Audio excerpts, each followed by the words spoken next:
এই যে একটা ব্যক্তি, এই ব্যক্তির হাতে গোলাপ দেওয়া লাগবে, তাছাড়া ব্যক্তি গুটি যাবে না হাতে, গুটি দেওয়ার হয় না, দিনটা 24 ঘন্টা খেলে গুটি দেওয়ার না, এমন একটা ব্যক্তি যে না বলার বাহিরে খেলে ঠিকই বল পায় না, খেলে ঠিকই বল পায় না। হ্যাঁ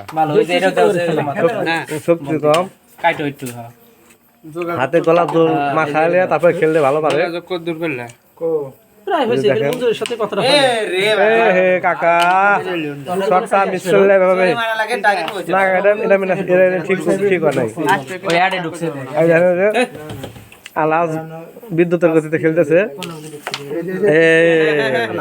ডন করে লাগছে, ডন